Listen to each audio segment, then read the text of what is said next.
Hi everyone, welcome back. കഴിഞ്ഞ ദിവസം BJP സ്ഥാനാർത്ഥികളെ ആശീർവദിക്കാനാണെന്നും പറഞ്ഞ് കുറച്ച് അഘോരികൾ തിരുവനന്തപുരത്ത് എത്തിയിരുന്നു. ഇത് വലിയ ചർച്ചകൾക്ക് കാരണമായിട്ടുണ്ട്.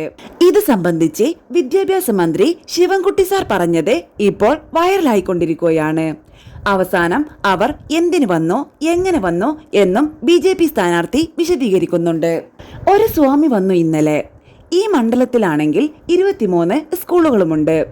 സ്കൂൾ സമയത്താണ്. ഈ പകൽ സമയത്ത് സ്വാമിമാർ ഇറങ്ങി നടന്നാൽ കുട്ടികൾ പേടിക്കില്ലേ? അവർക്ക് അവരുടേതായ അംഗീകാരമുള്ളവരാണ്. അവരുടെ വിശ്വാസത്തിന്റെ ഭാഗമായിട്ടുള്ള കാര്യമാണ്. പക്ഷെ എല്ലാറ്റിനും ഒരു പരിധിയുണ്ടല്ലോ. ബഹുമാനപ്പെട്ട BJP സ്ഥാനാർത്ഥി എന്തൊക്കെയാണ് കാണിക്കുന്നത്? കേരളത്തിന്റെ ഒരു സാഹചര്യമനുസരിച്ചല്ലേ ഓരോ കാര്യവും ചെയ്യേണ്ടത്. ഹിന്ദുക്കൾക്ക് എതിരായിട്ട് പറയാൻ പറ്റില്ല. ഇതൊരു പ്രത്യേക വിശ്വാസത്തിന്റെ അടിസ്ഥാനത്തിലുള്ള കാര്യമാണ്. അത് UP-യിലാണ് കൂടുതൽ ഉണ്ടാവാറ്. ഈ സംഘം സ്വാമിമാർക്ക് ഇവിടെ വോട്ടുണ്ടെന്ന് എനിക്ക് തോന്നുന്നില്ല. ഇതിന് മറുപടിയായി BJP സ്ഥാനാർത്ഥി പറഞ്ഞത് ഇങ്ങനെ: തങ്ങൾ വിളിച്ചിട്ടല്ല അഘോരി സംഘം ഇങ്ങോട്ടേക്ക് വന്നത്. വരുന്ന വഴി അവർ തിരുവനന്തപുരത്തേക്ക് വന്നു.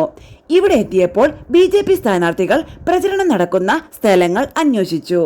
അങ്ങനെയാണ് അവർ ഇവിടെ എത്തിയത്. അല്ലാതെ ഞങ്ങൾ വിളിച്ചു വരുത്തി പ്രചാരണത്തിന് ഇറക്കിയതല്ല. അവർ തിരിച്ച് കാശിയിലേക്ക് പോയിട്ടുമുണ്ട്.